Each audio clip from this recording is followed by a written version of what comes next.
Halo semuanya, perkenalkan nama saya Delia Tavenae, NIM 1120230001. Di sini saya akan membahas tentang uji Anoa'i ANOVA.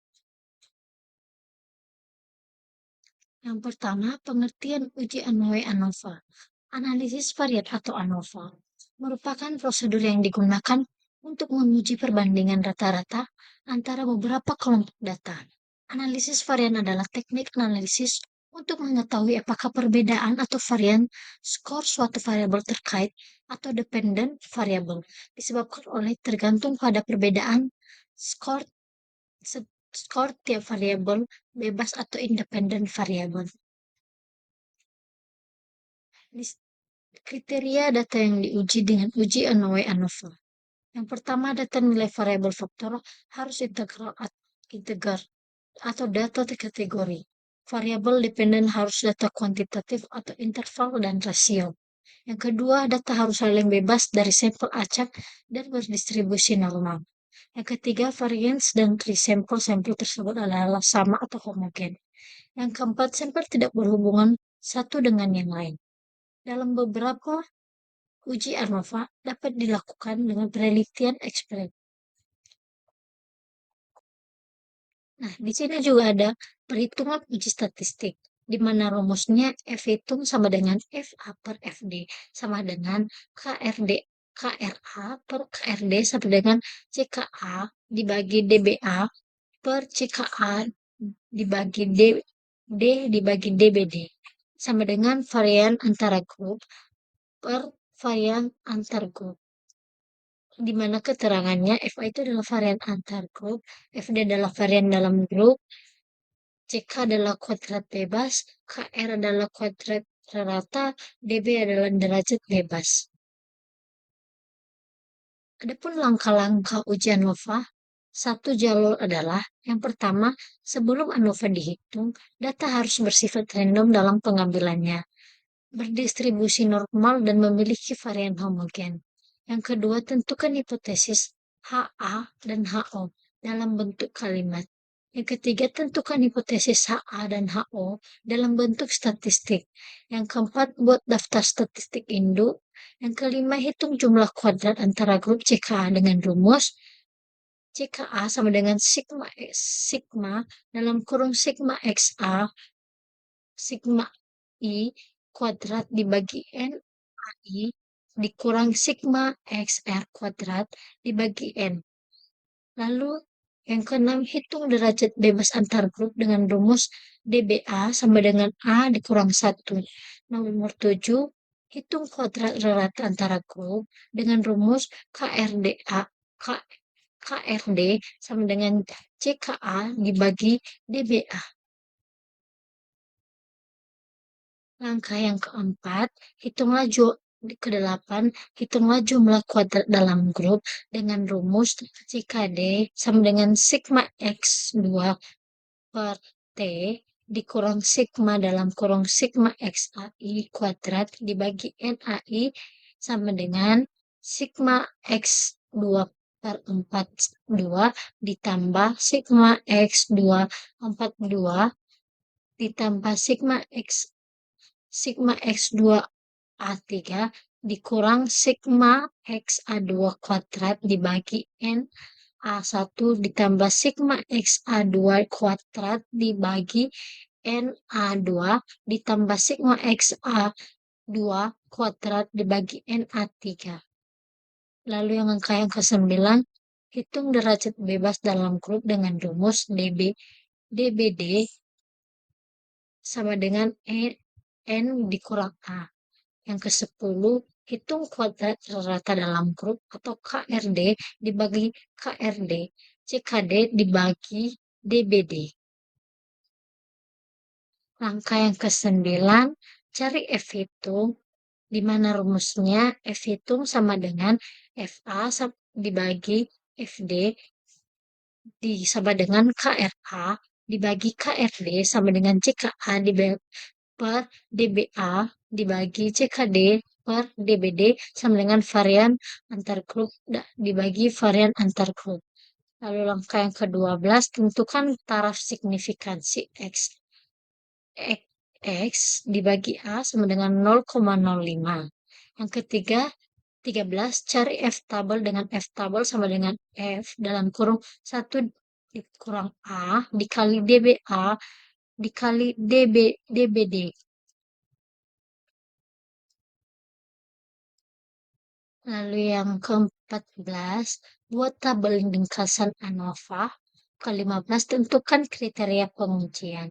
Jika F itu lebih besar dari F tabel, maka tolak HO. Jika F itu lebih kecil dari F tabel, maka HO diterima. Lalu yang ke-16, ambil kesimpulannya.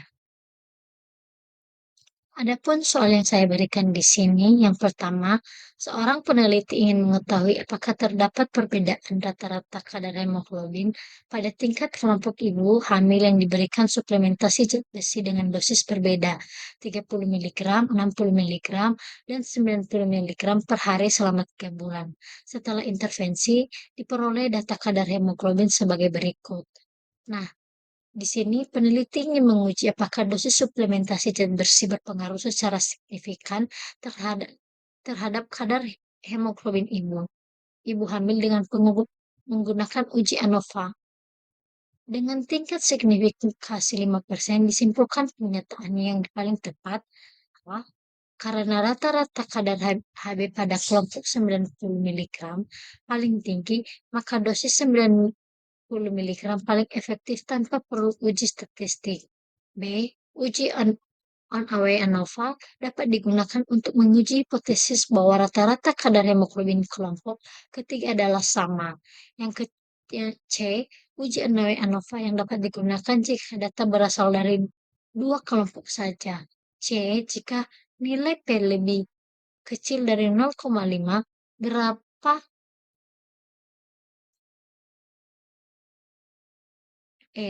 uji on-away ANOVA tidak adalah data kategori. Pembahasannya sebelumnya jawabannya B, yaitu uji Onaway ANOVA dapat digunakan untuk menguji hipotesis bahwa rata-rata kadar hemoglobin kelompok ketiga adalah sama. Dikarenakan pilihan B benar, uji Onaway ANOVA digunakan untuk menguji apakah terdapat perbedaan bermakna antara rata-rata lebih dari dua kelompok independen dalam hal ini, tiga kelompok dosis suplementasi. Soal yang kedua, setelah menemukan bahwa ANOVA menunjukkan perbedaan signifikan antara kelompok H ditolak, langkah paling tepat berikutnya adalah A. Tidak perlu langkah-langkah apa-apa lagi karena ANOVA sudah memberitahu kelompok mana berbeda. B. Lakukan uji post hoc atau mixed to case HSD untuk mengetahui pasangan kelompok kelompok mana yang berbeda signifikan. C. Langsung laporkan min dan abaikan interval kepercayaan. D. Ubah tingkat signifikansi A menjadi 0,10 tanpa alasan. Jawabannya adalah B. Dikarenakan ANOVA hanya menyatakan ada perbedaan berarti secara keseluruhan, tapi tidak menunjukkan pasangan kelompok mana berbeda. Untuk menentukan pasangan yang berbeda perlu uji post hoc yang mengoreksi multipen kompriones. Hal yang ketiga, dalam penelitian pengaruh jenis makanan terhadap kadar kolesterol, peneliti membagi responden ke dalam 3 kelompok yang diberi makanan berbeda selama 8 minggu. Kelompok A, makanan rendah lemak, kadar kolesterol miligram per desiliter sama dengan 180, 185, 170 hingga 191 mg.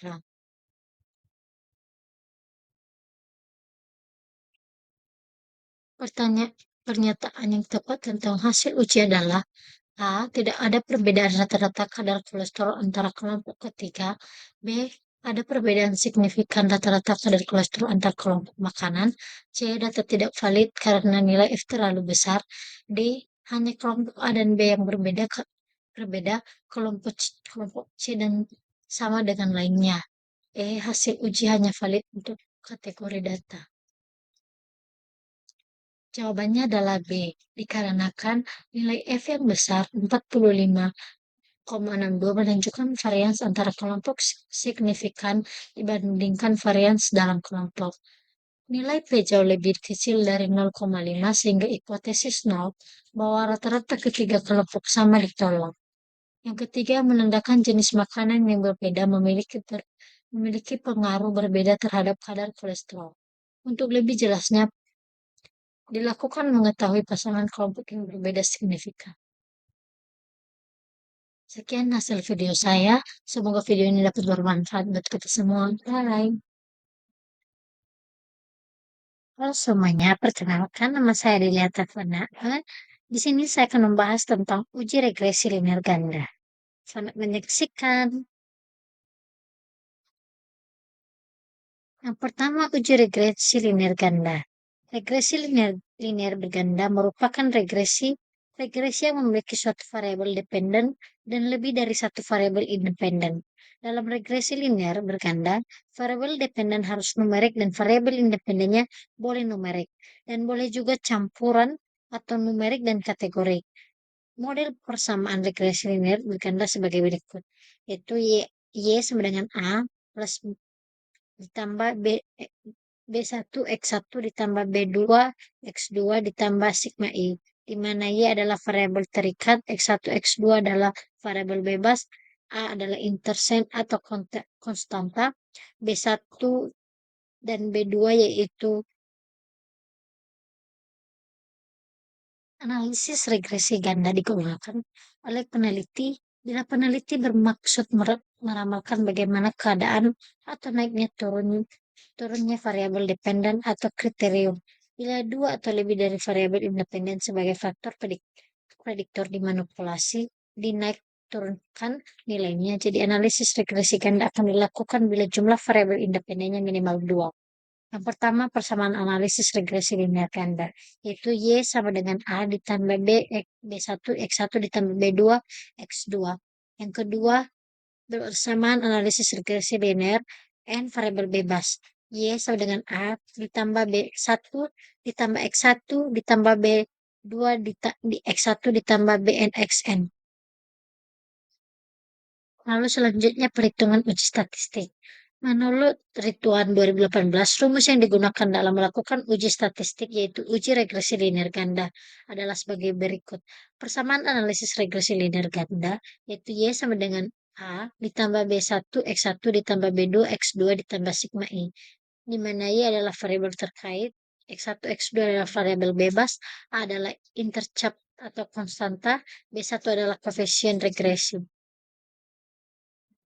Adapun langkah-langkah dalam mengerjakan uji regresi ganda dan korelasi ganda yaitu yang pertama, buatlah HA dan HO dalam bentuk kalimat. Yang kedua, buatlah HA dan HO dalam bentuk statistik. Yang ketiga, buatlah tabel penolong menghitung angka statistik. Yang keempat, nilai-nilai A, B1 dan B2 dengan persamaan. Rumus nilai persamaan untuk dua variabel bebas yaitu cara pertama, sigma Y ditambah A sama dengan A dikali N dikali B1 sigma XI sama dengan B2 sigma X2. Rumus nilai persamaan untuk dua variabel bebas cara kedua yaitu yang ada pada tabel. Di sini juga ada rumus B1 ditambah sama dengan sigma X2 kuat dibagi 2 dikali sigma X1Y dikurang sigma X1 X2 dikali sigma X2Y per dalam kurung sigma X2 per 1 dikali sigma X2 per 2 dikurang sigma X1 X2 kuadrat. Dan B2 dan ada A-nya dengan langkah-langkah sebagai berikut.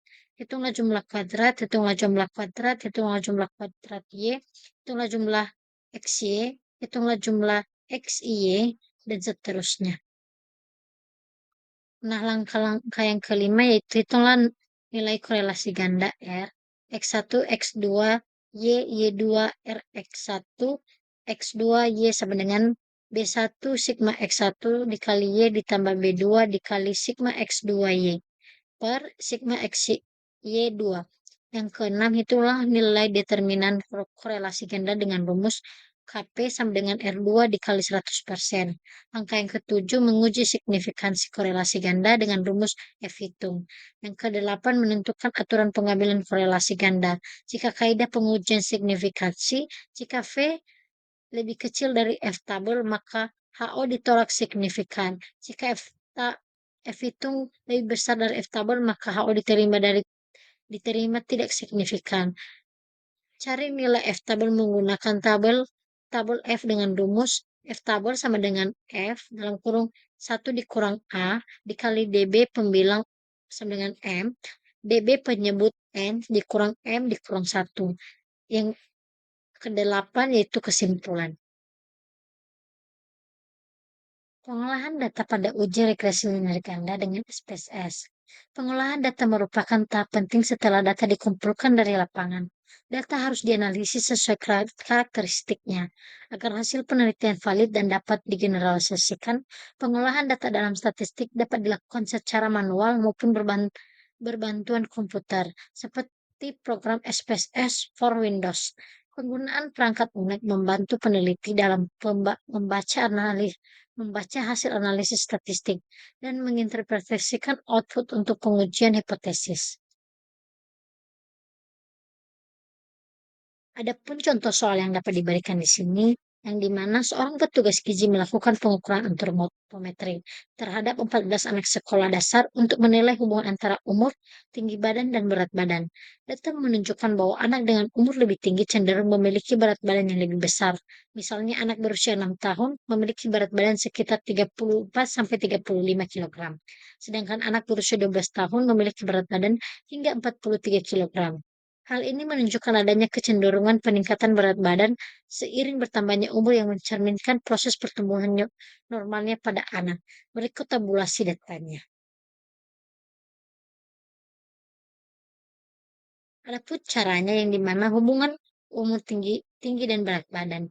Tahap-tahap pengolahan data regresi linear berganda di SPSS pada lembar variabel view dari SPSS data editor kita didefinisikan variabel umur dengan nama variabel X1, variabel tinggi dengan nama X2, dan variabel berat badan dengan nama Y.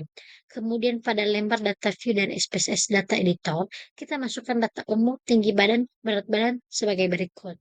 Lalu klik analisis regresi linear sebagai berikut. Kemudian akan didapatkan tampilannya. Lalu langkah selanjutnya, pindahkan variabel berat badan ke dalam box berjudul dependen dan variabel umur ke dalam box berjudul independen.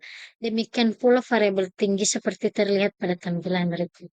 Pastikan Anda memiliki mode atau enter, kemudian klik tombol statistik dan pastikan Anda memberi tanda checklist pada estimates model fit, correlated, dan Durbin Waston sebagai berikut.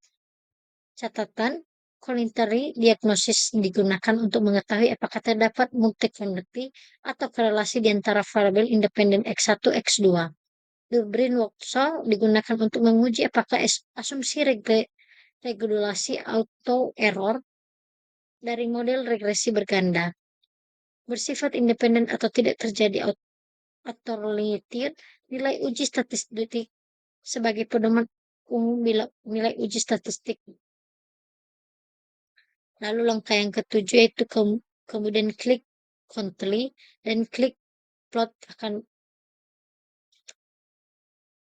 Adapun langkah yang kesembilan yaitu pilih normal probability plot, kemudian pindahkan standard risk residual ke dalam kotak Y dan standard risk predict value ke dalam kotak X. Kemudian klik continue dan klik OK, akan didapatkan hasil regresi berganda dari SPSS berikut.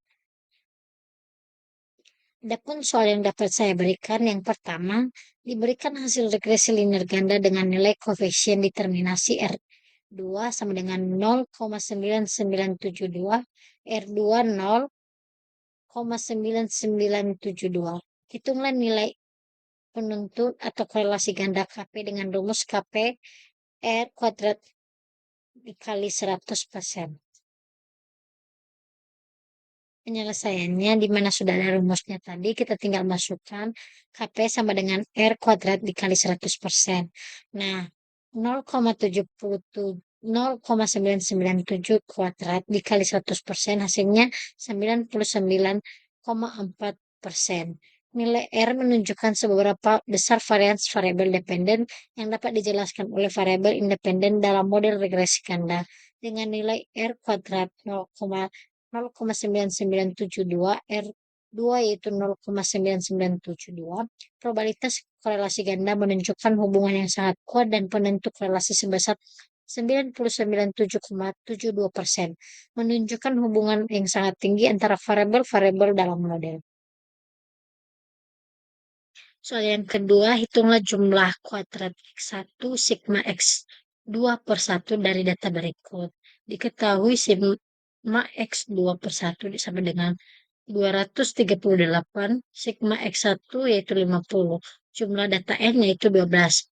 Lalu gunakan rumus sigma X2 per 1 dikurang sigma X2 per 1 dikurang sigma X1 kuadrat per N.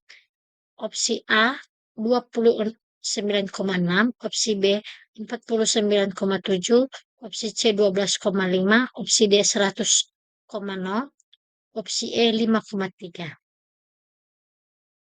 Jawabannya adalah A, dikarenakan rumusnya itu sigma X2 per 1, hasilnya 238 dikurang 50 kuadrat dibagi 12, hasilnya 238, dikurang 2500 per 12, yaitu hasilnya 238 dikurang 208,33, hasilnya 29,67. Maka jawabannya adalah A. Soal yang ketiga, seorang peneliti melakukan survei untuk mengamati hubungan antara biaya iklan dalam juta rupiah dan volume penjualan produk dalam ratus unit. Data berikut adalah sebagian dari data yang dikumpulkan, di mana Y mempresentasikan volume penjualan dalam ratusan unit dan N adalah jumlah total sampel data. Diketahui informasi sebagai berikut dari perhitungan awal. Jumlah kuadrat Y, sigma Y2 yaitu 57,117. Total nilai Y, sigma Y yaitu 825. Jumlah observasi sampel N adalah 12. Pertanyaan, dan berdasarkan data di atas, hitunglah jumlah kuadrat total untuk variabel Y yang dihitung dengan rumus sebagai berikut. Penyelesaiannya, hitunglah jumlah kuadrat Y kuadrat sigma Y kuadrat dengan rumus sigma Y kuadrat sama dengan sigma Y kuadrat dikurang sigma Y kuadrat per N. Hasilnya 57,117 dikurang 825 kuadrat dibagi 12, hasilnya 398,25. Itulah hasilnya. Sekian dari hasil video saya. Semoga video ini dapat bermanfaat buat kita semua. Bye.